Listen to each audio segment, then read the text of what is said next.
Bonjour. Donc, je vais me présenter. Je m'appelle Aude Lagarrigue, je suis un des médecins du service de médecine légale. Et on m'a demandé de vous faire un cours aujourd'hui qui est un cours un petit peu original. En tout cas, j'espère que le titre vous a interpellé. Pour débuter vos études, c'est peut-être pas ce qu'il y a de plus évident, mais vous avez dû vous dire, mais qu'est-ce que c'est que cette histoire de soins sous contrainte ? Donc, si j'ai bien compris votre planning de l'après-midi, juste avant moi, vous avez eu un de mes collègues qui a dû vous parler des hospitalisations sous contrainte dans le cadre de la psychiatrie. Moi, ensemble, on va essayer de voir plus globalement comment c'est possible qu'il existe des soins sous contrainte, déjà, et qu'est-ce qu'il existe comme autre type potentiel de soins sous contrainte. Donc on va attaquer. S'il y a des choses qui vous paraissent pas claires, pas évidentes, n'hésitez pas à poser des questions. Je ferai en sorte d'essayer d'y répondre pour le mieux. Donc pourquoi je vous dis que ce titre aurait dû vous interpeller ? Parce que quand on reprend les définitions, ça paraît pas du tout en fait évident et logique qu'on puisse soigner contre son gré un patient.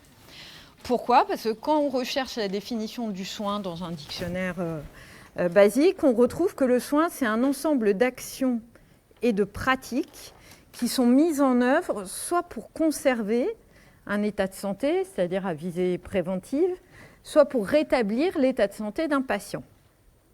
Et donc quand on voit les deux mots que je vous ai mis en gras, là, qui sont action et pratique, on entend bien qu'il y a une mise en œuvre de soins parfois techniques qui vont donc intervenir sur le corps du patient la plupart du temps.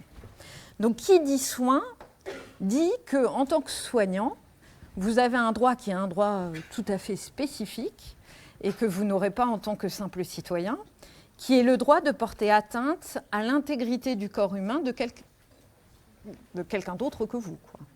Donc ça, c'est tout à fait spécifique. Alors je prends un exemple un peu trivial, mais si vous êtes à un passage clouté et que votre voisin de gauche vous fait une intramusculaire, vous êtes en droit de porter plainte. Ce n'est pas normal.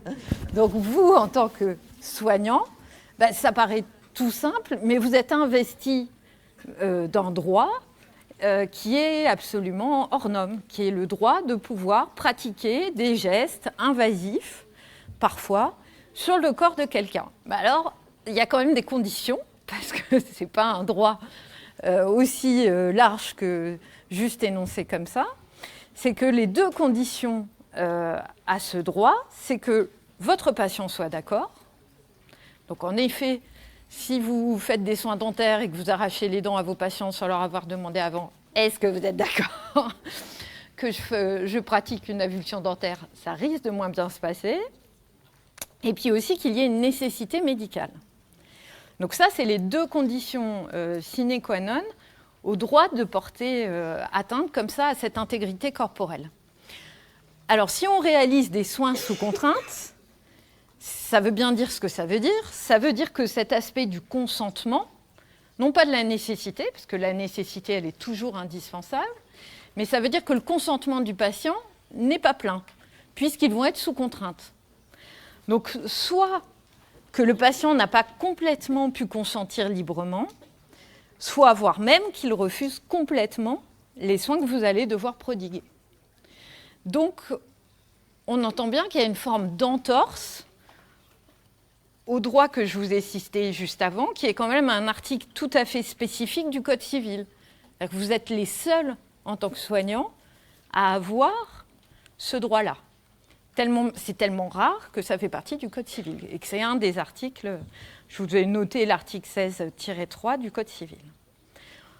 Donc vous devriez me dire que je commence très très mal ce cours puisque je vous dis en première instance qu'on ne peut pas réaliser de soins sans le consentement du patient et sans nécessité médicale. Et pourtant, oui, c'est comme dans le droit globalement, il y a toujours des exceptions. Donc on va s'intéresser à ces exceptions et surtout à essayer de comprendre pourquoi ces exceptions sont devenues des exceptions et en vertu de quels principes on les a autorisées. C'est surtout ça qui nous intéresse. Alors le plan du cours, ça va être d'abord d'essayer de cerner ensemble qu'est-ce que ça veut dire que consentir, qu'est-ce que c'est que cette histoire de consentement, qu'est-ce qui nous incombe à nous en tant que soignants par rapport à ce consentement. Ensuite, on va voir ensemble quels sont les fondements juridiques qui autorisent justement qu'on réalise ces soins sans l'accord plein du patient. Ensuite, on va survoler quels sont les fondements éthiques, c'est-à-dire les fondements moraux qui nous autorisent à réaliser ces soins. Et après, on verra en pratique, en dehors des cas d'hospitalisation psychiatrique sans consentement, quels sont les autres cas où vous allez pouvoir être amené à réaliser ces soins. Alors, je ne sais pas si vous avez entendu parler jusqu'à maintenant de la loi Kouchner. Oui. Alors, en cours ou peut-être pas en cours. Mais la loi Kouchner, donc c'est la loi qui est en fait la loi du 4 mars 2002. On l'appelle loi Kouchner parce que le ministre de la Santé de l'époque s'appelait Bernard Kouchner. Et c'est une loi absolument fondamentale dans tout le corpus législatif autour du soin, parce qu'elle a essayé d'investir le patient non plus uniquement comme un sujet du soin, mais vraiment comme un acteur à part entière du soin. C'est-à-dire qu'on a essayé de recentrer le processus décisionnel autour du soin sur le patient pour que ça ne soit pas juste celui sur lequel on prodigue les soins, mais bien un acteur, un décisionnaire avec les soignants de la prise en charge qui va lui être prodiguée. Donc c'est une loi hyper importante et elle a été complétée après par la loi Leonetti et ses différentes versions. Et donc c'est vraiment dans la loi Kouchner qu'on a développé cette notion du consentement aux soins et qu'on a surtout assorti ce consentement de deux conditions, qui soit le fait qu'il soit libre et qu'il soit éclairé. Alors un consentement, ça veut dire quoi, selon vous? Donner son accord, voilà. Et alors pour donner son accord, il faut vérifier plusieurs choses. À votre avis, c'est quoi ces choses? Alors qu'on soit capable, j'entends. Alors qu'est-ce que vous entendez par le fait qu'on soit capable? Qu'on a toutes ces facultés mentales, qu'il n'y a pas de pression psychologique aussi, j'ai entendu. Ouais.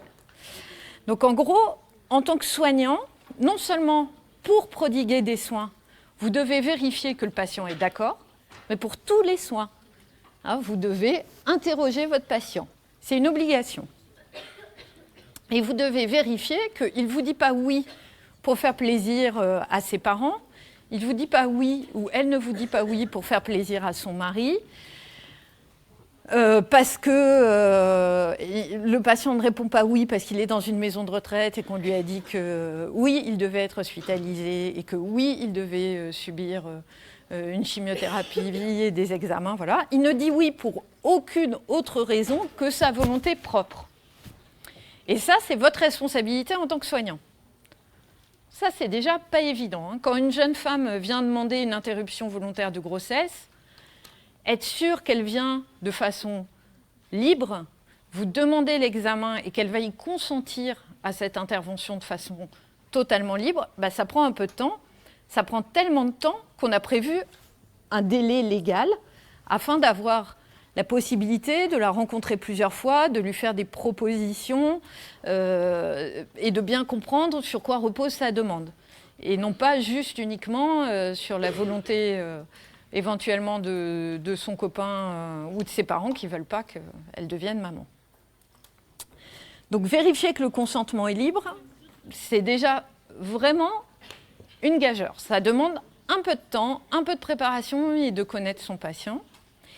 Et ensuite, donc, vérifier que ce consentement il est éclairé, ça veut dire vérifier que le patient est en mesure de réaliser un processus décisionnel, c'est-à-dire qu'il a les capacités mentales pour décider.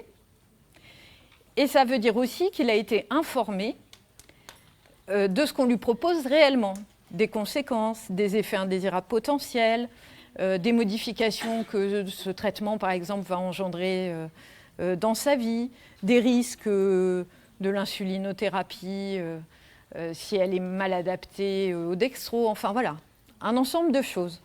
Donc c'est pour ça que face à cette obligation de respecter le consentement, on a demandé aux soignants un devoir d'information, et ça, il nous incombe à tous. Donc est-ce que c'est à peu près clair, ça, pour vous, que c'est important? Ouais. Alors, on va voir un peu plus en détail. Il y a différents articles de loi qui ont été modifiés. Donc, c'est des articles du Code de santé publique. Hein. L'ensemble des textes de loi qui vont régir votre exercice sont des textes de loi du Code de santé publique. Et donc, la loi Kouchner a amendé, a modifié beaucoup de ces articles. Et en particulier, elle en a créé certains, dont celui-là. Le médecin doit respecter la volonté de la personne après l'avoir informé des conséquences de ses choix. L'article L 1111-4 du Code de santé publique.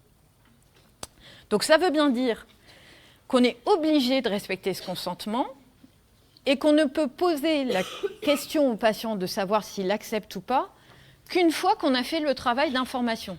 Parce que si on lui dit bon, moi je vous propose une chirurgie, on va poser une prothèse, bon, vous êtes d'accord? Oui. Alors, en fait, ce que je ne vous ai pas dit, c'est que les risques possibles, c'est l'infection sur site, c'est l'ostéite, c'est voilà. Non, ça ne va pas. Il faut d'abord informer complètement du projet thérapeutique qu'on propose aux patients. Une fois qu'on a fait ce travail d'information, eh bien, une fois et seulement après, on pourra lui demander s'il est d'accord. Et s'il nous dit non, alors qu'on a ramé comme des malades pendant 10 minutes, un quart d'heure, 20 minutes, une demi-heure, voire plusieurs consultations, pour lui expliquer que la chimiothérapie va reposer sur, je ne sais pas moi, 6 hospitalisations de 4 jours tous les 21 jours, et que le patient dit non, eh bien tant pis. Tous vos efforts seront réduits, bon, pas à néant, parce qu'il l'aura entendu, voilà, mais vous ne pourrez pas prodiguer les soins. Donc c'est vraiment, on doit respecter ce consentement. Ça s'impose à nous. Même si on n'est pas d'accord, même si on pense que ce n'est pas la meilleure solution, voire même si on pense que c'est complètement débile de ne pas accepter cette prise en charge thérapeutique qu'on propose et qui est absolument parfaite. Voilà. Donc c'est vraiment très important. Et on ne peut recueillir ce consentement que quand on a déjà informé. Alors, le patient, donc, je vous ai dit, devient un acteur du soin. Alors, il y a un article qui souligne cet aspect et qui dit que toute personne prend avec le professionnel de santé et compte tenu des informations et des préconisations qu'il lui fournit, les décisions concernant sa santé. Donc, encore une fois, ça ne veut pas dire que vous vous en lavez les mains, que vous avez fait l'information et que, bon, voilà quoi. Ça veut dire que c'est le patient qui décide pour lui, mais qu'il va quand même décider avec vous.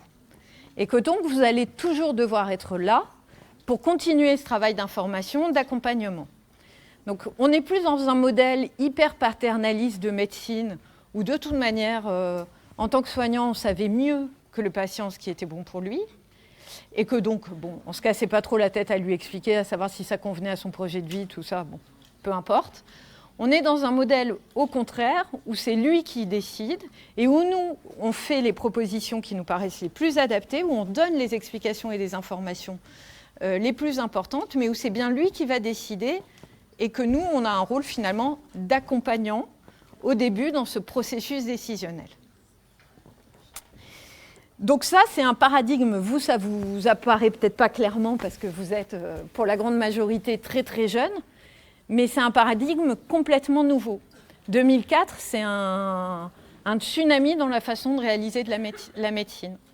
Parce que pendant des années, on a pensé que les soignants ne voulaient que le bien de leurs patients et que comme ils ne voulaient que le bien de leurs patients, franchement, il n'y avait pas besoin de protéger le patient de décisions qui ne seraient pas complètement les siennes. Et puis, il y a quand même eu quelques petits scandales, l'affaire du sang contaminé, sans parler de médecins qui ont commis des atrocités antérieurement. Et on s'est dit que oui, il fallait vraiment un texte de loi pour protéger les patients et qu'ils deviennent vraiment des acteurs, partie prenante de leur prise en charge sanitaire. Alors après, s'il n'y a pas de consentement, aucun acte médical ni aucun traitement ne peut être pratiqué sans le consentement libre et éclairé de la personne, et ce consentement peut être retiré à tout moment. Donc on va reprendre le cas du patient qui débute une chimiothérapie. Donc vous avez déjà donné 2 cures de chimiothérapie, chacune à 1 000 €, voire plus la cure. Et à la 3e cure, les effets indésirables commencent à apparaître et le patient vous dit « Non mais là, moi, c'est plus possible, je vais arrêter là parce que c'est un traitement qui ne me convient pas, que je ne peux pas supporter. » Là, vous n'allez pas dire « Non mais je vous ai informé de tous les effets indésirables, vous avez dit oui il y a 2 mois. » Donc vous avez dit oui, on va jusqu'au bout. Je vous ai dit qu'il y avait 4 cures, qu'il y avait 6 cures. Non, le refus, c'est une prérogative à la fois primaire, c'est-à-dire au début du soin, mais ça peut aussi être une prérogative secondaire. C'est-à-dire en plein milieu de soin, le patient peut vous planter. La perfusion qui coule là, elle me brûle, je n'en veux plus, vous arrêtez tout. Oui, vous allez expliquer au patient pourquoi il a cette sensation de brûlure, pourquoi c'est pas forcément dangereux, c'est pas grave, que vous connaissez le produit, le mieux c'est de lui avoir dit avant. Comme ça, c'est toujours plus détendu. Mais en tout cas, si le patient dit non, vous arrêtez la perf là où vous en êtes et puis vous entamez les discussions. Mais en tout cas, chaque patient peut dire à n'importe quel moment qu'il ne veut plus du projet de soins qui a été mis en place, qui a été développé, qui a été commencé. Donc comme ça paraît évident. Mais dans le feu de l'action, parfois, c'est un peu énervant. C'est-à-dire qu'on a tout mis en place, on a tout installé, on est au taquet, on a débuté, on a fait beaucoup d'efforts déjà, et puis là, on ne comprend absolument pas pourquoi ça devient non brutalement. Et pourtant, on se doit de le respecter, ce non. Ça ne veut pas dire qu'on ne se doit pas d'essayer de convaincre notre patient, mais en tout cas, à partir du moment où il exige, on arrête là. Alors, du point de vue maintenant du professionnel de santé que nous sommes, quelles sont les spécificités pour l'information qu'on va devoir apporter? Est-ce que c'est clair jusque-là? Oui? Alors, ce devoir d'information, ce qui est important que vous reteniez, c'est qu'il incombe à tous les soignants. Dans les petits extraits de texte de loi là, que je viens de vous mettre, parfois il y avait écrit le personnel soignant, le soignant, parfois le médecin. Alors, ne croyez pas que vous allez être dédouané de tout devoir d'information. Il n'y a pas que les médecins qui doivent informer. Tous les soignants, tous les acteurs de la prise en charge du soin ont un devoir d'information. Donc, qu'on soit infirmier, aide-soignante, brancardier, on fait partie d'une équipe soignante, on fait partie de ceux qui prodiguent ce projet de soins, et donc on se doit d'informer à hauteur de ses connaissances et à hauteur des actes qu'on est amené à mettre en œuvre.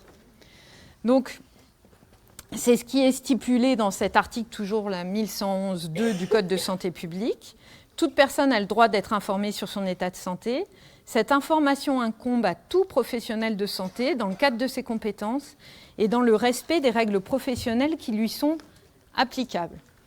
Alors, si on reprend l'exemple d'une chirurgie, par exemple, c'est évident que c'est le chirurgien, lors de sa consultation préopératoire, qui va informer de la technique chirurgicale, des risques péropératoires, post-opératoires, des conséquences qui pourraient être liées à un effet indésirable en post-opératoire.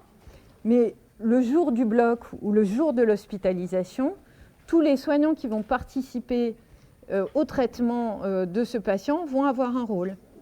L'aide-soignante, elle a un rôle sur l'information par rapport à la toilette, aux modalités de réalisation de cette toilette, pourquoi cette toilette est importante. Et donc, elle se doit aussi de recueillir le consentement ou pas du patient. Parce que parfois, ce n'est pas trop au chirurgien que le patient va dire au dernier moment « Ah ben là, je flippe à mort, finalement, je n'ai plus du tout envie. » Parce qu'une fois qu'il est en salle de bloc avec que des gens avec des masques, il n'a plus trop le temps de le dire. Généralement, il dort assez rapidement. Donc. Mais par contre, aux infirmières, aux aides-soignantes qui vont participer avant à sa prise en charge, qui vont lui faire, par exemple, le bilan préopératoire avec le groupage, qui vont lui expliquer pourquoi elles font ce bilan préopératoire, pourquoi elles font ce groupage. Enfin, c'est à tous ces soignants-là que le patient va faire part éventuellement de ses doutes, de ses angoisses et éventuellement d'un refus. Donc c'est vraiment important que chacun d'entre nous, on participe à cette information et que, ce que j'aimerais que vous entendiez, c'est que cette information, elle sera d'autant plus lisible pour le patient qu'elle lui sera répétée. Parce que je pense qu'en tant que patient, ça vous est peut-être déjà arrivé de voir un chirurgien, 10 minutes top chrono, enfin j'exagère peut-être un peu, un quart d'heure, 20 minutes, et encore, vous étiez sensibilisé, donc peut-être que déjà vous aviez une certaine culture sanitaire, mais un patient lambda, il n'a pas compris la moitié des mots, et le seul truc qu'il a retenu, c'est éventuellement 1/10 du début de la consultation. Donc franchement, on n'est pas trop de 4, de 5, voire de plus, pour faire l'information d'un patient et pour vérifier que cette information, elle a été comprise, intégrée, et que le patient peut justement donner pleinement son consentement. Ça vous parle ? Donc il n'y a aucun soignant qui est dégagé de ce devoir d'information. Alors, si on est face à un refus, donc lorsqu'un malade, en état d'exprimer sa volonté, refuse les investigations ou le traitement proposé, le médecin doit respecter ce refus après avoir informé le malade de ses conséquences. Donc là, c'est un peu ce qu'on disait tout à l'heure. Si on se retrouve face à un patient qui finalement décide, en plein milieu de sa chimiothérapie, d'arrêter le traitement, il ne s'agit pas de dire « Ah, ouf, une chimio de moins à placer, parce que là, j'en avais 10 à faire en séance dans l'après-midi, c'est l'horreur. » Non, mais ne rigolez pas, parce que dans la vraie vie, c'est ça, c'est chouette, j'en ai une en moins, quoi. Non seulement, bon, ok, vous gagnez un peu de temps parce que vous n'aurez pas besoin de gripper et de passer cette chimio, mais il va quand même falloir expliquer au patient qu'il court quelques petits risques potentiels à arrêter en plein milieu une chimiothérapie qui pourtant était efficace, qui avait porté par exemple ses fruits au premier contrôle scanner. Ça ne veut pas dire que vous êtes obligé de convaincre coûte que coûte votre patient. Hein. L'objectif, ce n'est pas de le brutaliser, de lui dire « Bon ben maintenant, vous avez compris, c'est complètement débile cette décision, il faut qu'on continue ». Il s'agit d'essayer de le convaincre, quitte à, si vraiment vous n'y arrivez pas, ce qui est possible, lui dire « Écoutez, là je pense que ce n'est pas le moment, j'entends que les effets indésirables pour vous là sont très lourds, donc ce que je vous propose, c'est qu'on se revoie dans une semaine, et qu'on refasse le point à distance, et vous me direz si vous n'avez toujours pas changé d'avis, si ce petit laps de temps vous a permis de se reposer, et si on repart, ou alors si on essaie peut-être de débuter un autre traitement. Et donc là, dans cet article de loi, encore une fois, il y a écrit « Le médecin doit respecter ce refus », après avoir informé le malade de ses conséquences. Mais ce n'est pas parce qu'il y a écrit « le médecin » que l'infirmier et l'infirmière n'a pas de rôle, encore une fois, face à un patient qui est en refus. C'est-à-dire dire oui, mais bon, là, c'est la deuxième cure, vous savez, c'est souvent à cette deuxième cure qu'on voit que ça commence à être difficile, qu'il y a le début des troubles, par exemple, sur les muqueuses buccales. Je sais que cette mucite, c'est compliqué, mais là, on a des trucs pour vous aider. Si vous voulez, on en parle ensemble, je vais vous expliquer. Enfin, voilà. On a tous un rôle. Ouais. Est-ce que si, par exemple, du coup, il a refusé et que, du coup, on l'a pas fait le soin, et par exemple, il meurt ou quelque chose comme ça, est-ce que la famille, elle peut, du coup, attaquer le personnel ? Alors, la famille, elle peut toujours attaquer. Hein. Ça, c'est porter plainte, c'est un droit. Tout le monde peut le faire, et heureusement. Après, l'objectif, vous, c'est justement de montrer que malgré ce refus, vous avez essayé de mettre en œuvre une discussion, des explications pour essayer de convaincre ce patient. Après, vous n'avez aucune obligation de le convaincre. Et au contraire, c'est son droit de refuser. Et c'est aussi important qu'on protège les patients. Parce que, je ne sais pas si vous êtes déjà passé en cancérologie, mais parfois, en tant que soignant nous-mêmes, on se dit, mais mon Dieu, quoi, comment ils font pour supporter, pour aller jusque-là, tous ces effets indésirables, tous ces... Et donc, encore heureux que le patient peut dire, non, mais là, c'est trop pour moi, je suis exténué, j'en peux plus, là, je refuse, je n'irai pas plus loin. Donc, l'objectif de cette loi, ce n'est pas de dresser les soignants contre les patients. Hein.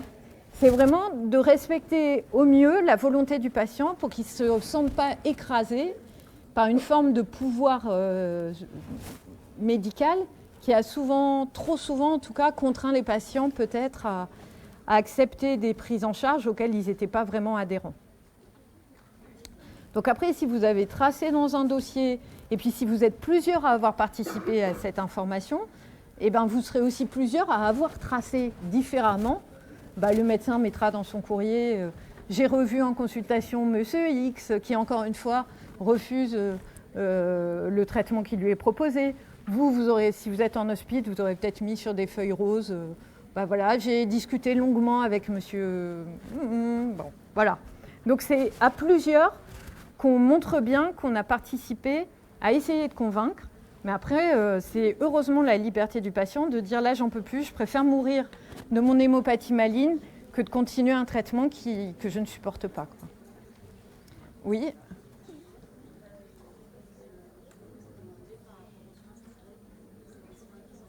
Excusez-moi, est-ce que vous pouvez au moins écouter votre collègue? Si vous ne m'écoutez pas moi, c'est une chose, mais... Ouais. Par rapport à ces soins, en fait, qui sont quand même très lourds, et c'est vrai que le patient,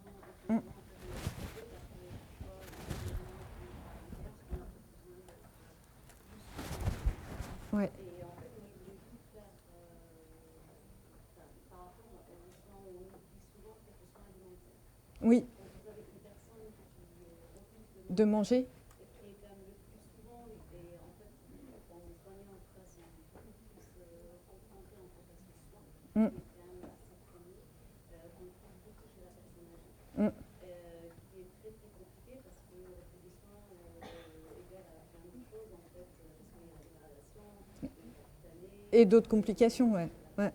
Et que la personne, en fait, continue à refuser, le tracer, en parler avec les professionnels, sa famille, mais en fait, parfois, on s'oblige parce que, en tout cas, sur la famille, on demande vraiment de le faire, on n'est pas par tous les moyens. Et souvent, en fait, les soignants se retrouvent vraiment un peu paralysés. En fait, Ouais. Oui. Ah.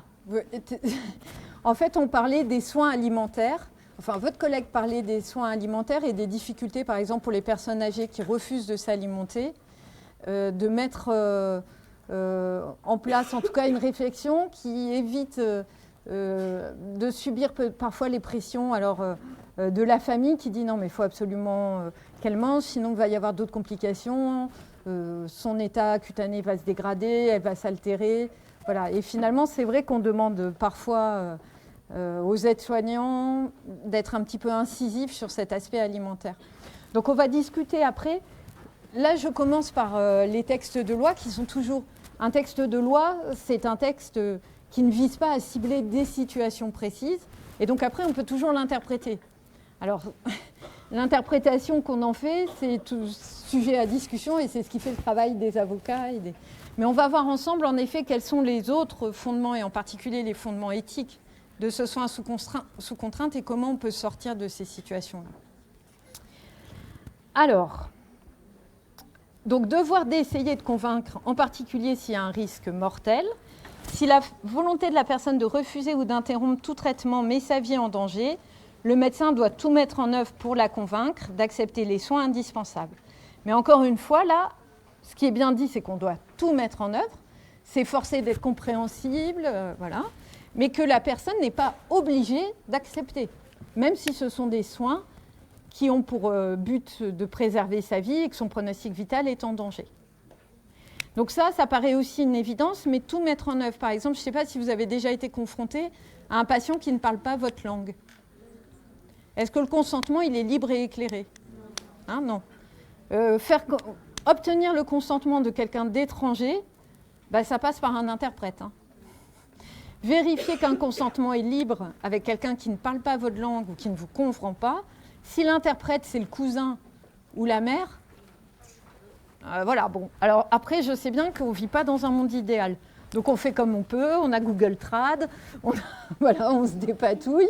Mais bon, il y a beaucoup de situations où ce n'est pas si simple que ça de vérifier que notre information, elle est vraiment correcte.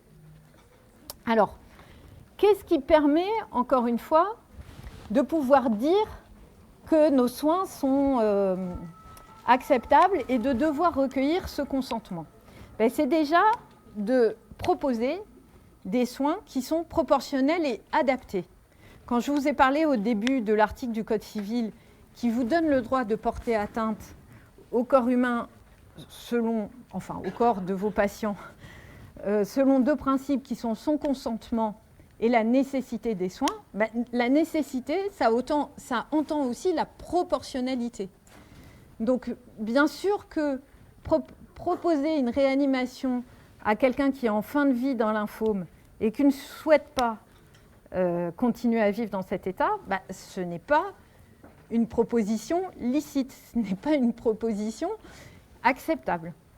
Donc le médecin doit s'abstenir de toute obstination déraisonnable dans les investigations ou les thérapeutiques et peut renoncer à entreprendre ou à poursuivre des traitements qui apparaissent inutiles ou disproportionnés. Un patient, ça ne peut consentir qu'à des soins qui ont raison d'être, c'est-à-dire qui sont proportionnés, adaptés, qui ne sont pas dans l'obstination déraisonnable.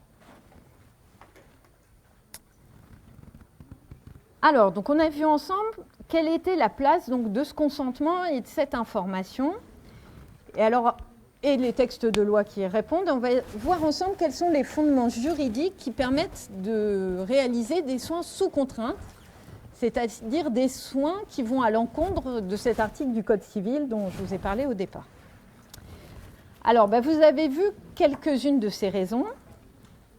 La première de ces raisons juridiques, c'est le respect de l'ordre public et l'assistance à la personne en danger. Quand vous allez hospitaliser sous contrainte un patient psychotique en pleine crise classique qui menace avec son arme de tuer tous ses voisins qu'il prend pour des espions du KGB, non seulement ce qui vous permet de l'hospitaliser sous contrainte, c'est le respect de l'ordre public, c'est-à-dire que vous protégez le reste de la population des dangers que ce patient constitue. Et puis, c'est aussi l'assistance à personne en danger, parce que vous savez que lui-même est en fort danger du fait de cette pathologie psychiatrique. Donc ça, c'est un peu juridiquement ce qui vous autorise à outrepasser le fait que ce patient ne souhaite pas les soins. Vous savez que vous avez un devoir d'assistance, comme tous les citoyens. On se doit, en tant que citoyen, de porter assistance à quelqu'un dont les jours sont en danger. Donc ce devoir d'assistance, typiquement dans cette situation du patient psychotique qui avec son fusil de chasse, veut tuer tous ses voisins, il marche à plein parce que vous avez un devoir d'assistance pour ses voisins qui y sont pour rien et pour lui. Donc là, vous voyez bien que l'article du Code civil dont je vous ai parlé précédemment, il devient caduc. Voilà, il ne marche plus. Et il y a un autre fondement juridique qui fait que parfois on peut outrepasser le non-consentement du patient, c'est l'autonomie décisionnelle et ce qu'on appelle la notion d'incapable majeur. Donc on va y revenir après, mais en gros ce sont les patients qui n'ont pas forcément la capacité intellectuelle de consentir pleinement, c'est-à-dire de mesurer les conséquences des choix qu'ils font et qui donc sont protégés d'eux-mêmes par le droit en fonction de cette difficulté à prendre les bonnes décisions pour eux. C'est ce qu'on appelle les incapables majeurs. Donc on en reparlera tout à l'heure. C'est clair pour vous, hein? Un patient dément qui refuse coûte que coûte que soit suturée une plaie du scalp aux urgences alors qu'il saigne la rage parce qu'il est sous anticoagulant et que vous savez très bien que si vous ne mettez pas vos 4 petites agrafes, ça va mal se passer. Généralement, après avoir essayé par les moyens les plus doux possibles de la rassurer pour qu'elle n'ait pas peur, de bien l'installer, de lui expliquer, si ce patient ou cette patiente ne consent pas, parfois vous allez appeler un peu de renfort et demander à vos collègues s'ils peuvent venir vous aider à faire les soins quand même en lui tenant les mains et en essayant de la rassurer le plus possible. Donc là, encore une fois, le consentement n'est plus tout à fait complet et on va l'outrepasser parce que les soins qu'on propose sont des soins très importants pour sa santé et sont proportionnés. D'accord ? Alors maintenant, quels sont les fondements éthiques ? Je ne sais pas si vous avez déjà entendu parler des 4 principes éthiques de Beauchamp et Childress. Non. Alors, Beauchamp et Childress, ce sont des philosophes américains qui étaient à la fois médecins et à la fois donc philosophes, et qui, après les atrocités de la Seconde Guerre mondiale, qui ont été commis pour des médecins et qui ont été par des médecins parfois, pas que, mais malheureusement dans le lot il y avait des médecins, qui ont été jugés lors du procès de Nuremberg. Ils se sont, en fait, ces 2 chercheurs, penchés sur l'idée d'essayer de définir des principes moraux qui permettraient à l'avenir de décider toujours de façon juste et morale et éthique des actions à entreprendre ou à ne point entreprendre pour nos patients. En gros, l'idée, c'était de protéger la population d'un pouvoir médical qui avait fait la preuve parfois de sa violence et de protéger les patients en définissant des grands principes éthiques qui seraient obligatoirement respectés dans chacune de nos décisions médicales. Alors, comme les Américains sont des gens très pragmatiques et les Anglo-Saxons beaucoup plus pragmatiques que nous, ils ont fait dans la simplicité, plutôt que de développer des grandes théories philosophiques complexes, ils ont défini 4 principes et ils ont dit que pour qu'une décision soit moralement acceptable, il fallait que chacun de ces principes soit respecté face à nos décisions. Et qu'on ne pouvait pas se permettre de négliger complètement un des principes. Mais bien sûr, les problématiques, elles apparaissent quand ces principes, ils sont difficilement conciliables tous ensemble. Sinon, ça serait trop beau. Alors, le premier, vous avez, je pense, quand même déjà entendu ces principes, même si vous ne saviez pas de quel auteur ils émanaient, c'est la non-malfaisance, c'est-à-dire le fait de ne pas nuire quand on propose un processus thérapeutique et une prise en charge. Alors, ça paraît très simple comme ça, mais être sûr qu'on ne va pas nuire. Quand on met en place, par exemple, une anticoagulation, quand on pose une voie centrale, quand on pose mais rien qu'une voie périphérique, ben, c'est parfois pas si sûr. C'est-à-dire qu'on est quand même souvent, dans les soins techniques, on utilise des artifices technologiques qui ont potentiellement des risques. Donc d'abord, ne pas le nuire, ne pas être malfaisant quand on va proposer une thérapeutique. La bienfaisance, c'est-à-dire faire le bien, non pas qui nous paraît important pour le patient, mais le bien qui compte pour lui, qu'est-ce qui est important pour lui. Alors, vivre, oui, bon, ben, ça c'est généralement, on est à peu près tous d'accord sur ça, mais par contre, on n'a pas tous la même idée de comment on veut vivre. Est-ce que vivre tétraplégique, pour vous, ça a du sens ? Ça n'a peut-être pas le même sens que pour moi. Donc la bienfaisance, pas si simple que ça à définir non plus. La justice, c'est-à-dire le fait de proposer les mêmes choses à un patient riche, à un patient pauvre, à un patient qui a la même religion que moi, ou un patient qui n'a pas la même que moi, à un homme, à une femme, à un enfant, à un vieillard. Est-ce que je mets la même énergie ? Est-ce que dans mes soins, est-ce que je mets la même volonté de porter secours, quel que soit le patient auquel j'ai affaire ? Moi, je travaille dans un service où je soigne des détenus.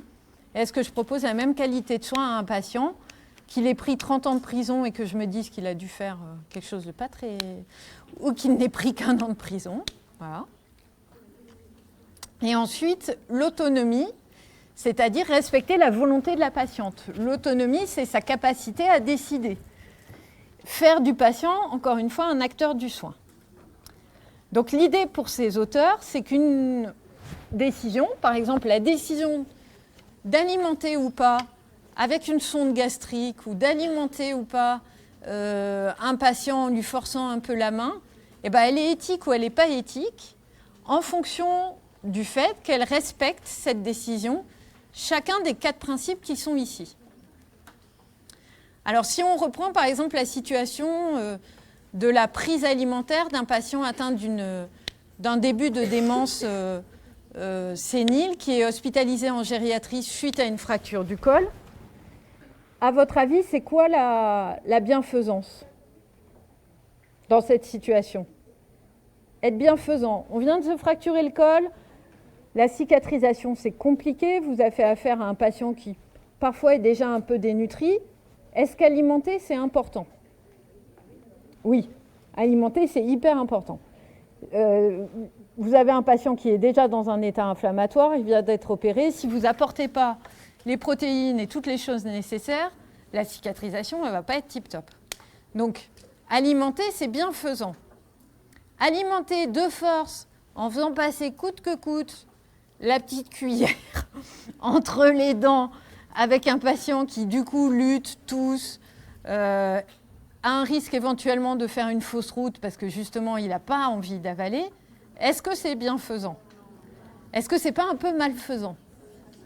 Parce que si, au bout du compte, on force la main, il y a toujours ce risque de fausse route, de pneumopathie d'inhalation, et au bout du compte, vous n'allez pas être très avancé. Si en plus, vous collez à votre patient une pneumopathie d'inhalation. Et après, l'autonomie. Est-ce que c'est respecter l'autonomie de votre patient si vous lui forcez la main sur le fait de manger? Peut-être qu'il ne mange pas parce qu'il trouve que c'est dégueulasse la bouffe hospitalière et que c'est un patient qui a certes des troubles des fonctions supérieures, mais qui avant vivait chez sa fille, qui mangeait hyper épicé depuis toujours et qui lui faisait des bons petits plats avec plein d'épices, voilà, et que ça, oui, ça, il le mangeait très bien. Donc, votre décision, la décision que va devoir prendre l'équipe pour savoir comment elle va alimenter ce patient, ce n'est pas forcément de respecter uniquement son consentement, c'est-à-dire uniquement son autonomie, sa capacité à dire oui ou non, parce qu'en fait, ce patient ou cette patiente, peut-être qu'elle vous dit non juste parce que voilà, elle trouve la bouffe dégoûtante et qu'elle n'a pas du tout notion des risques qu'il y a derrière. Les risques d'escarre, les risques de difficultés de cicatrisation.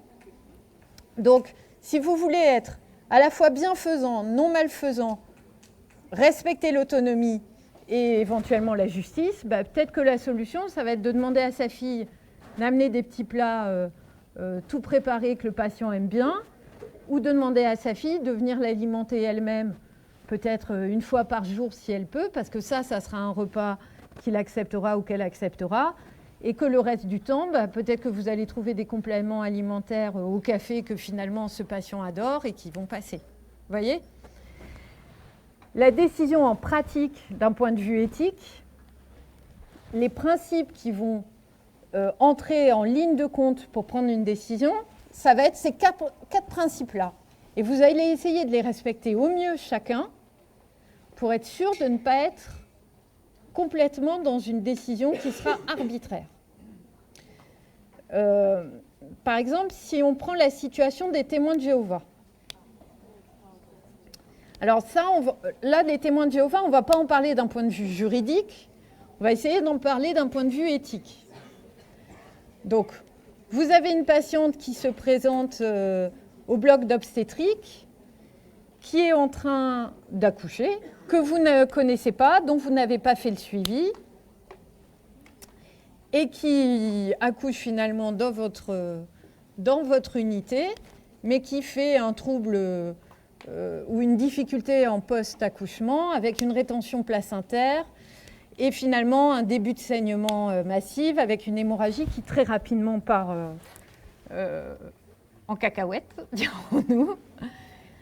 Et là, vous avez une patiente qui vous dit que non, elle refuse strictement toute transfusion, alors que vous venez de poser une perfusion avec un débit hyper rapide pour pouvoir mettre du Voluven pour la remplir, et que finalement, vous sentez bien que la transfusion, va falloir la faire.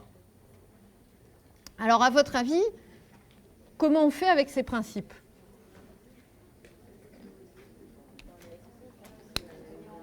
Oui, quoi ? Alors, on lui explique, sauf qu'on est un peu speed. Donc, on va lui expliquer bien. Et là, elle vous dit que non, de toute manière, pour elle, c'est impossible, qu'elle ne pourra pas vivre avec une transfusion et qu'elle préfère mourir plutôt que d'être transfusée. Et qu'il faut faire sans. Alors, il y a quelqu'un qui dit on s'appuie sur des fondements juridiques, c'est non-assistance à personne en danger. Oui, c'est vrai que là, au stade où on en est, on sait qu'on ne va pas avoir 3/4 d'heure pour parlementer. Hein, et que donc ça peut très rapidement se passer très mal et que si on ne fait pas de transfusion, voilà, possiblement, en effet, c'est un geste d'urgence. C'est un geste d'urgence sur une personne qui nous dit non. C'est vrai qu'elle n'est pas inconsciente, la patiente. Elle va le devenir rapidement, mais là... Mais si on... Voilà, si on n'est pas très courageux, on attend. Mais là, elle est consciente. Ouais.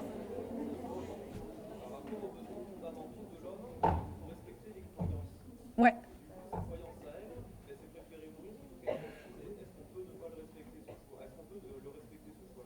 Ouais.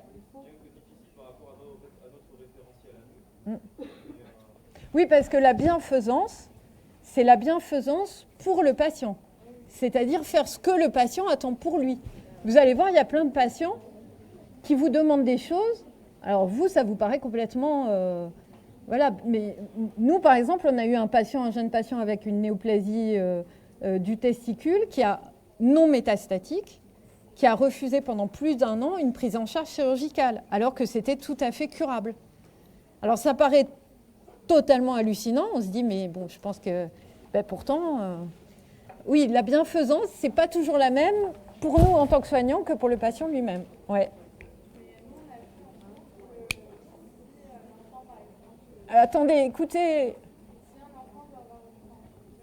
Oui.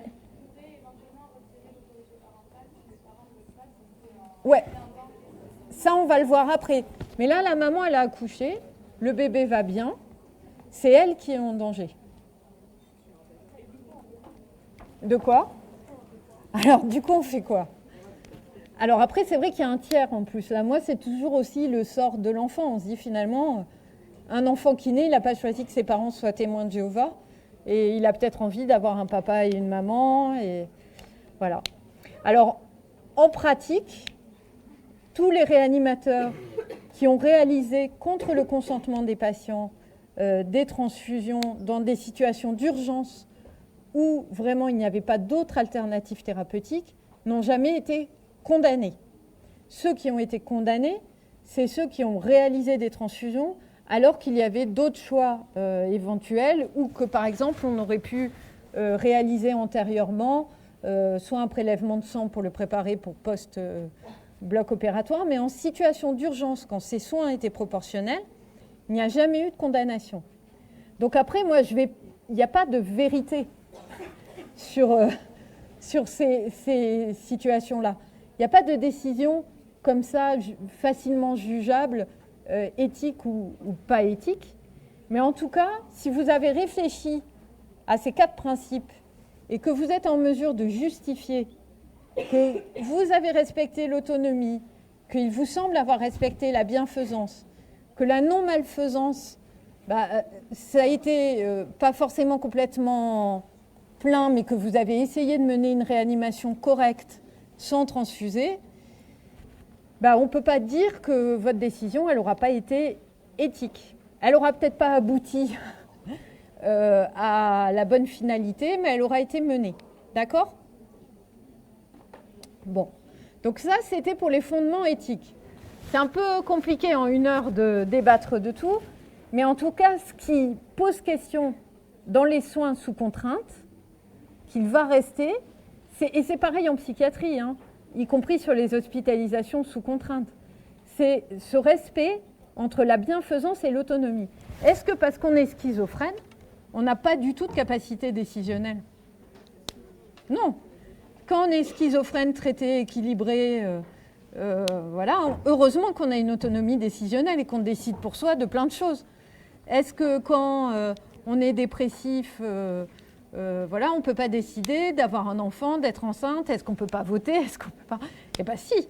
Donc ça prouve bien qu'on a une capacité décisionnelle. Pourtant, si on est atteint d'une mélancolie sévère, le jour où on va décider de se balancer par la fenêtre du 20e étage, on va quand même vous hospitaliser sous contrainte pour vous protéger de vous-même. Donc encore une fois, l'autonomie et la bienfaisance, ce sont des principes qui vont entrer en opposition. Et c'est l'opposition de ces deux principes qui va vous permettre de justifier des soins ou pas que vous allez faire sous contrainte. D'accord ? Alors, là, par exemple, je vous parle d'une situation qui touche un peu plus mon exercice et qui est une autre situation de soins sous contrainte qui se discute d'un point de vue éthique. C'est la situation des grévistes de la faim. Alors, des grévistes de la faim, on n'en voit pas beaucoup en pratique médicale courante, mais on peut quand même en voir. Et en prison, il y en a beaucoup parce qu'ils entament des grèves de la faim qui sont parfois des grèves de la faim très prolongées, souvent pour infléchir les décisions judiciaires qui les concernent. Et donc, normalement, sur une situation de grève de la faim, vous êtes face à un patient qui, comme son nom l'indique, ne veut plus manger et parfois ne boit plus.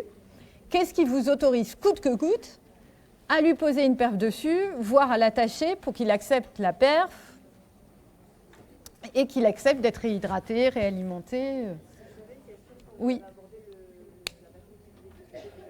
Oui. Vous avez dit, on la prend, on l'isole pour la protéger d'elle-même. Et si la personne elle a envie de se suicider, qu'elle a ses arguments, oui, mais pourquoi on intervient ? parce que c'est une maladie. Et si elle n'est pas malade, cette personne... Normalement, si on l'hospitalise, c'est qu'on estime qu'il y a une maladie qui fait qu'elle est dans cette volonté, qui est une volonté déraisonnable. Mais on a le droit de vouloir mourir. On a le droit de vouloir mourir. Mais on a aussi le droit, pas forcément, mais par contre on a le droit d'être dépressif et de vouloir mourir, d'être malade psychiatrique et de vouloir mourir. Là je parle d'une situation de malade. Et puis généralement si on n'est pas malade et qu'on veut mourir, on n'envoie pas un faire-part aux soignants.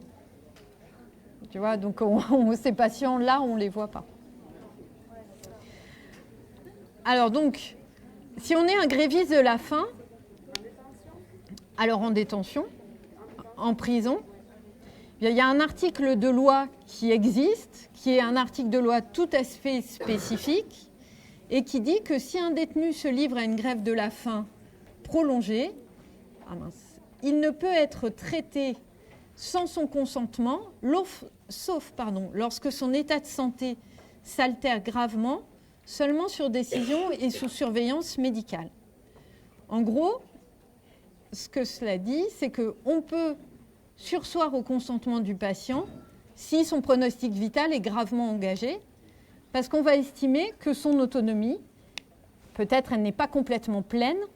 Pourquoi ? Parce que justement il est en détention et qu'il n'a pas d'autres moyens pour manifester sa volonté que ce moyen extrême qui le met en danger. D'accord ? Donc ça c'est une situation spécifique de soins sous contrainte qui est pour une fois clairement édicté dans le code, alors je crois que c'est le code pénal ou le code de santé publique, je ne sais plus. Donc voilà, c'est encore une fois une situation à laquelle vous risquez de ne pas être confronté souvent, mais qui interpelle les deux notions d'autonomie, de bienfaisance, voire les trois, et de non-malfaisance. D'accord ? Alors, si on revient en pratique sur ces situations de soins sous contrainte, là, on a évoqué comme exemple des exemples qui sont celui de la grève de la faim, celui du témoin de Jéhovah, qui sont des exemples assez médiatiques pour les témoins de Jéhovah. Mais il y a des situations, mais anecdotiques, on va dire, que vous rencontrerez très rarement. Il y a des situations de soins sous contrainte qui sont des situations plus fréquentes, et on va les voir ensemble. Donc là, vous avez vu tout à l'heure les hospitalisations psychiatriques sous contrainte. Et nous, on va s'intéresser ensemble aux soins qu'on va porter soit aux incapables majeurs, soit aux mineurs, c'est-à-dire aux personnes dont on estime qu'elles ne sont pas en mesure de consentir pleinement seules. Et après, je voulais vous parler juste par élargissement de ce qu'on appelle les mesures judiciaires de soins, l'injonction de soins ou l'injonction thérapeutique, qui sont une forme de soins, alors pas sous contrainte, mais dont le bénéfice est tellement important qu'on peut estimer que les patients ne sont pas forcément tout à fait consentants de façon libre. Alors, qu'est-ce que c'est de l'injonction de soins? Ce sont des soins qui sont imposés par un juge à un patient, qui surviennent généralement en cours d'incarcération et qui vont permettre au patient soit d'être remis en liberté, soit d'avoir donc un aménagement de sa peine, et qui concernent généralement les patients qui sont incarcérés soit pour consommation de trafic de stupéfiants, soit qui sont incarcérés pour délinquance sexuelle. Et donc ces soins vont être prodigués en milieu libre par des psychiatres le plus souvent ou par des addictologues et vont permettre aux patients donc, d'avoir un bénéfice très important qui est celui de sortir de prison ou d'avoir une peine qui est écourtée. Donc certes, ce sont des soins auxquels le patient consent. Après, est-ce qu'il y consent librement ? Voilà, c'est un petit peu à la marge. On va dire qu'il a fortement intérêt, très très très fortement intérêt à y consentir. Donc ça, c'est une forme un peu borderline de soins soit sans consentement plein. Après, les soins donc, les plus fréquents que vous allez être amenés à effectuer sans le consentement de vos patients, ça va être les soins à ce qu'on appelle les incapables majeurs. Alors, les incapables majeurs, ce sont les patients soit déments, âgés déments, soit les patients atteints d'un déficit mental et que les juges vont estimer comme non capables de sauvegarder leurs intérêts et d'assumer leur vie quotidienne. Donc la loi stipule que toute personne majeure par son état civil, mais mineure de fait en raison d'une altération grave de ses facultés mentales ou corporelles, la mettant dans l'impossibilité de veiller à ses intérêts et d'assumer sa vie quotidienne. Donc quand le juge décide qu'un majeur est dans cette situation d'incapacité, il a 3 possibilités pour protéger ce majeur des décisions néfastes qu'il pourrait prendre pour lui-même. Alors ces possibilités, vous avez dû en entendre parler. Ça va de la sauvegarde de justice à la tutelle en passant par la curatelle. Donc en gros, la sauvegarde, c'est un moyen plutôt light de protéger ces patients qui restent libres de beaucoup de leurs décisions. Et la sauvegarde de justice, l'intérêt, c'est que ça peut être décidé très rapidement. Donc, vous pouvez appeler un juge des tutelles et obtenir, sous 2 jours, une sauvegarde de justice. La curatelle, c'est un mode de protection intermédiaire. C'est-à-dire qu'on va décider que quelqu'un va, à la place du patient, protéger certains de ses intérêts, et en particulier ses intérêts financiers, par exemple. Alors, ça peut être un curateur familial, intrafamilial. Mais après, il y a aussi des curateurs ou des tuteurs professionnels dont le métier, c'est de veiller à protéger les intérêts de ces incapables majeurs. Et alors, la tutelle, c'est la protection qu'on appelle la plus complète et qui ne touche que les patients dont on estime qu'ils ont une altération importante de leur jugement. Et c'est une incapacité quasiment totale en matière de droits civiques, par exemple, et de toutes les décisions de la vie quotidienne. Donc vraiment, un tuteur, ça décide d'à peu près tout pour un patient qui est sous tutelle. Alors, qu'est-ce que ça change pour nous en tant que soignants ? Là, on va mettre ensemble les mineurs et les majeurs qu'on dit sous tutelle. Parce qu'en gros, un majeur qui est placé sous tutelle, il se retrouve exactement dans la même situation qu'un enfant, qu'un mineur. Donc pour ces 2 catégories de patients, les droits ils sont exercés soit pour un mineur par les titulaires de l'autorité parentale, soit par le tuteur pour les majeurs sous tutelle. Alors vous, en tant que soignant, vous allez devoir toujours respecter leur consentement. C'est-à-dire que ce n'est pas parce qu'ils sont sous tutelle que vous n'en avez rien à faire de ce que votre patient pense de ses soins. Et vous devez quand même vous attacher à recueillir son consentement pour tous les soins de routine courante. Et vous allez devoir veiller à adapter votre information. Bah oui, on ne va pas expliquer pareil à un mineur de 11 ans ce que c'est qu'une chirurgie d'appendicite qu'à un majeur, et encore moins pareil à un patient avec un gros déficit intellectuel qu'à un mineur de 16 ans qui a quasiment les mêmes capacités de consentement que nous. D'accord ? Donc vous allez adapter votre information, vous allez pareil devoir vérifier que votre patient a compris ce que vous avez expliqué, et vous allez quand même lui demander s'il est d'accord.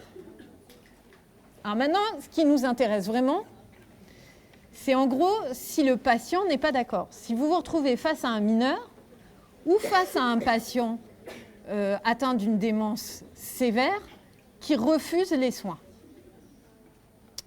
Si vous êtes face à un patient lucide et que vous proposez des soins qui ne sont pas urgents, qui n'ont pas de caractère vital, qui ne vont pas protéger sa survie, il faut respecter ce refus. Une amydalectomie chez un adolescent de 14 ans qui ne fait pas un phlegmon toutes les semaines, si le patient ne veut pas, je vous conseille fortement de ne pas y aller contre son gré parce que ça va être pénible et ça n'a aucun intérêt. Par contre, une appendicectomie ou une péritonite à traiter en urgence sur un patient avec une débilité importante, bah là, vous n'allez peut-être pas attendre son consentement parce que malheureusement, le traitement de la péritonite, il ne va pas pouvoir attendre 3 jours. Alors encore une fois, ça ne veut pas dire que vous n'allez pas l'informer, mais ça veut dire que vous ne pourrez pas forcément respecter pleinement sa volonté. Parce que sinon, son pronostic vital est engagé. D'accord ? Donc, si le patient est lucide, mais que le risque vital est engagé, vos soins, ils sont tout à fait légitimes. Et vous êtes en capacité d'outrepasser ce refus de consentement. Mais quand même, il faut savoir que dépasser le consentement, c'est quand même gage de soins qui vont être compliqués. C'est-à-dire que vous allez vous retrouver face à des patients qui vont se débattre, vous allez devoir mettre en œuvre des thérapeutiques anxiolytiques, des thérapeutiques sédatives, éventuellement avoir recours à des contentions qui ont énormément d'effets indésirables. Enfin voilà, c'est compliqué. Il y a une collègue à vous tout à l'heure qui évoquait le cas du refus, cette fois du titulaire de l'autorité parentale ou du tuteur, de soins qui sont pourtant des soins qui sont indispensables à la survie du patient. Ben là, évidemment, vous pouvez outrepasser l'absence de consentement du tuteur. Là, c'est le tuteur ou les parents qui sont complètement à côté de la plaque. Donc, non seulement vous devez le dépasser, mais en plus, vous devez le signaler. D'accord ? Parce qu'il faut absolument effectuer ces soins. Alors ensuite, dans la situation des mineurs, cette fois, il y a 2 situations tout à fait spécifiques qui sont les situations d'urgence et les situations où le pronostic vital est engagé donc à très court terme et vous n'avez pas les titulaires de l'autorité parentale sous la main. Bon, bah bien sûr que si vous n'avez pas le papier avec écrit « J'autorise les soignants à réaliser les soins nécessaires sur mon enfant » et que le gamin était dans le bus qui vient de se renverser au retour de sa colonie et qu'il a une rate fracturée et un foie fracturé, vous pouvez l'amener au bloc sans le consentement, ni son consentement à lui parce qu'il n'est pas en état de vous le donner, ni le consentement des titulaires de l'autorité parentale. Ce consentement, il n'est pas indispensable si les soins sont des soins pour protéger la survie. Et ensuite, encore une fois, pour les mineurs, il y a une situation qui est prévue par le législateur et qui est encore une fois une situation un peu spéciale, qui est celle du respect, cette fois, de prévenir le titulaire de l'autorité parentale de soins que vous allez prodiguer avec le consentement de votre jeune patiente, Alors, c'est surtout prévu pour, je dis, jeunes patientes, parce que cette situation, elle a été envisagée pour les demandes de contraception ou les demandes d'IVG de patientes mineures qui ne souhaitaient pas prévenir leur famille.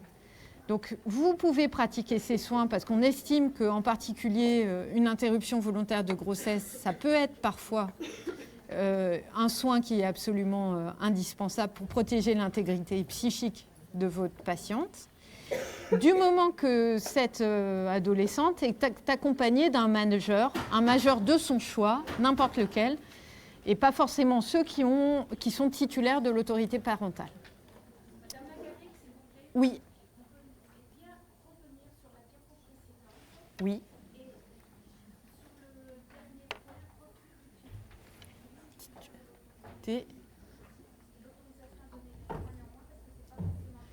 Alors, en fait, si vous avez des parents...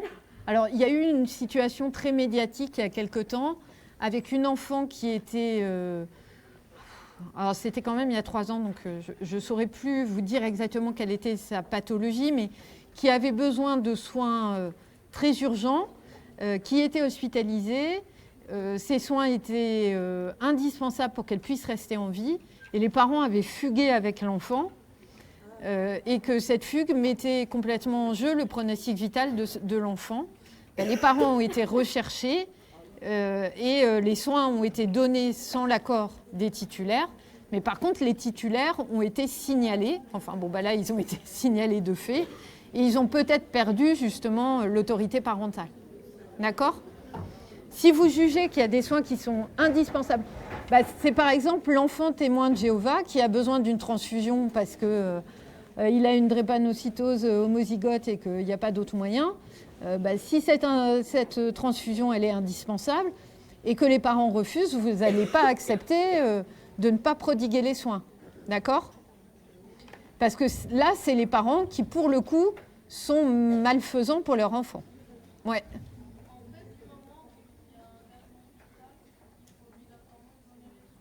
Si le traitement est là pour protéger le pronostic vital du patient et que ce traitement il est proportionnel, il ne s'agit pas de réanimer coûte que coûte un enfant atteint d'un lymphome qui ne va pas survivre. D'accord ? Mais si par contre, cette transfusion elle est indispensable pour un enfant qui par ailleurs a un pronostic fonctionnel vital tout à fait normal et que cette transfusion elle va éviter qu'il décède sur une complication, bah, vous êtes en droit de la réaliser même si les parents témoins de Jéhovah ne la veulent pas. Parce que c'est un traitement urgent. Et pour protéger... Alors, qu'est-ce qui n'est pas clair ? Dites-moi.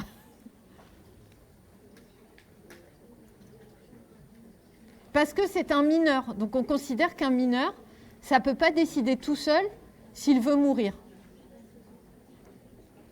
Hein, si le mineur, par exemple, en question, refuse lui-même la transfusion, on va quand même la lui faire parce qu'on considère qu'elle est indispensable et qu'il est trop jeune pour décider d'engager son pronostic vital. Oui.